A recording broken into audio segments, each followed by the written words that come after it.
Hello students. आज हम discuss करेंगे मैरिज के रिलेटेड कुछ ऑफेंसेस। आईपीसी में मैरिज से रिलेटेड फॉलोइंग प्रोविजंस दिए गए हैं।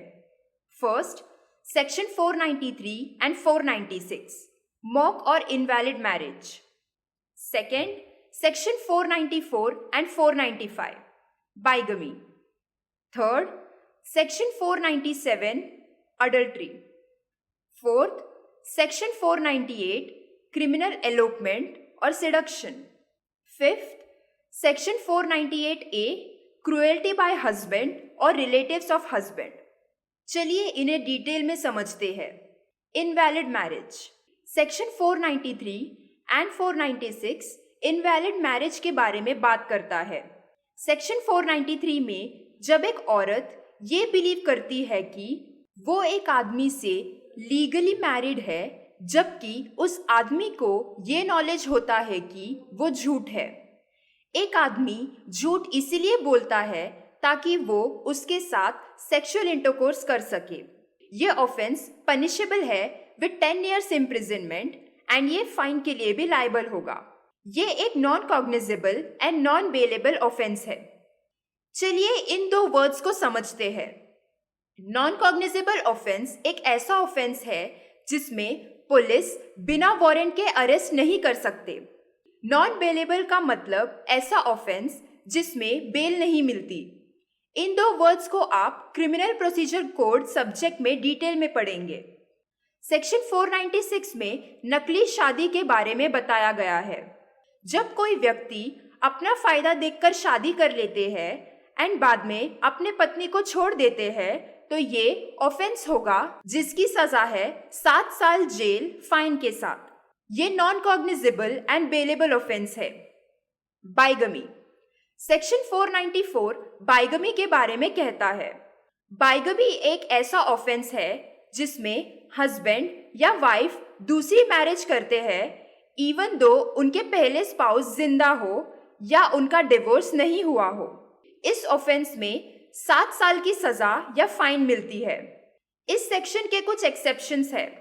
ये सेक्शन ऐसे मैरिज पर अप्लाई नहीं होगा जो एक कोर्ट से वॉइड डिक्लेयर किए गए हैं। अगर एक मैरिज में कोई हस्बैंड या वाइफ 7 साल के लिए गायब हो एंड उसकी कोई खबर नहीं है, तो ऐसे सिचुएशंस में स्पाउस बिना डाइवोर्स के भी दूसरी शादी कर सकते हैं। ये सेक्शन मुस्लिम मेन को अप्लाई नहीं होती। वो 4 महिलाओं से शादी कर सकते हैं। Sarla Mudgal versus Union of India 1995। ये सेक्शन में एक सवाल खड़ा हो गया कि दूसरी शादी करने के लिए धर्म बदलना बाइगमी कहलाएगा।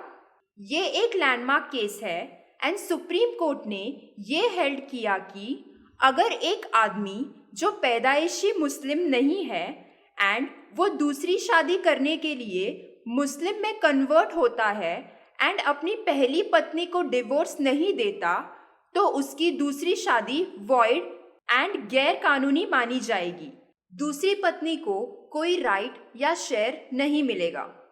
सेक्शन 495 में बताया गया है कि अगर एक व्यक्ति अपने दूसरे स्पाउस को अपनी पहले शादी के बारे में नहीं बताता, तो ये एक ऑफेंस माना जाएगा एंड इसकी सजा होगी 10 साल इम्प्रिजनमेंट एंड ये फाइन के लिए भी लायबल होगा।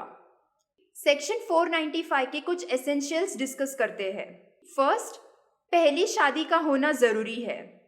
सेकेंड, दूसरी शादी इनवैलिड मानी गई हो क्योंकि उसका पहला स्पाउस जिंदा है या उसका डिवोर्स नहीं हुआ है। थर्ड, ऑफेंडर ने अपनी पहली शादी के बारे में अपने दूसरे स्पाउस को उसकी जानकारी नहीं दी। अडल्ट्री, सेक्शन 497 अडल्ट्री की बात करता है।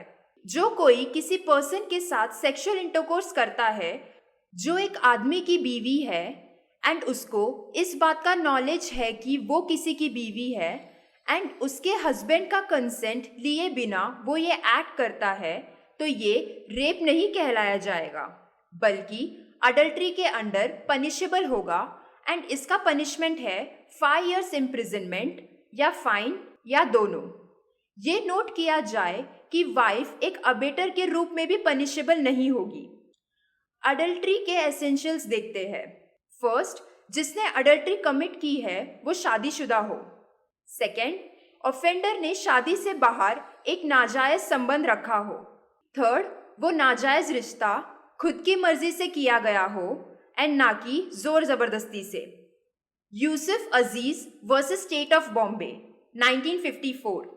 यूसुफ अजीज जो मेन अक्यूज था इस केस का, उसने ये आर्ग्यू किया कि ये सेक्शन हमारे कॉन्स्टिट्यूशन के आर्टिकल 14 एंड 15 को वॉयलेट करता है, क्योंकि इसमें बस आदमी को सजा मिलती है ना कि एक औरत को। एंड उसने कहा कि ये एक डिस्क्रिमिनेशन है एक आदमी एंड औरत के बीच। लेकिन कोर्ट ने ये हेल्ड किया कि ये डिस्क्रिमिनेशन प्रोटेक्टेड है अंडर आर्टिकल 15 सब क्लॉज 3, जो कहता है कि special provisions to be made for women and children. तो इसीलिए ये अनकॉन्स्टिट्यूशनल नहीं होगा।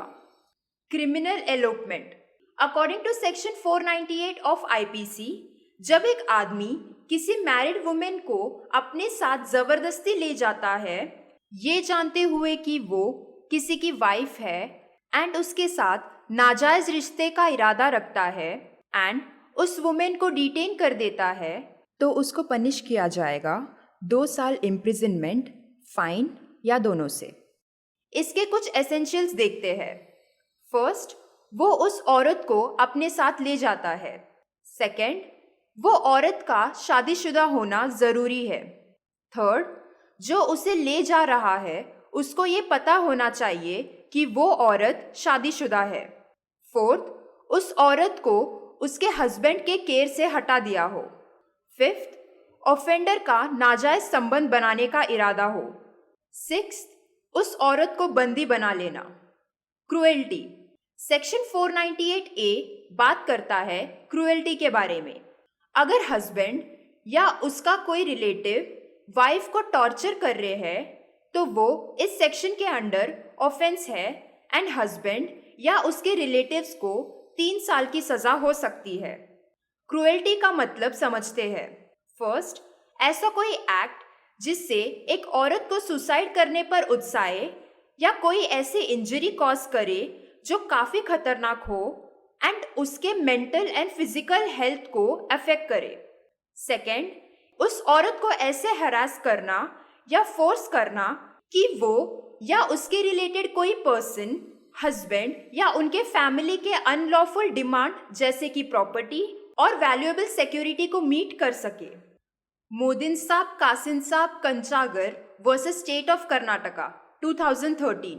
इस केस में हस्बैंड वाइफ से 10,000 रुपए की डिमांड करता है सोसाइटी लोन के रीपेमेंट के लिए। सुप्रीम कोर्ट ने यह हेल्ड किया कि भले ही ये डाउरी डिमांड नहीं है, पर ये एक अनलॉफुल डिमांड है सेक्शन 498A के अंडर। इसके कुछ इंपॉर्टेंट क्वेश्चंस देखते हैं जो एग्जाम्स में अक्सर पूछे जाते हैं। First, what are the offences related to marriage under IPC? Second, what is bigamy? तो ये थे offences related to marriage under IPC. Please check the description box for more information about plea. Thank you.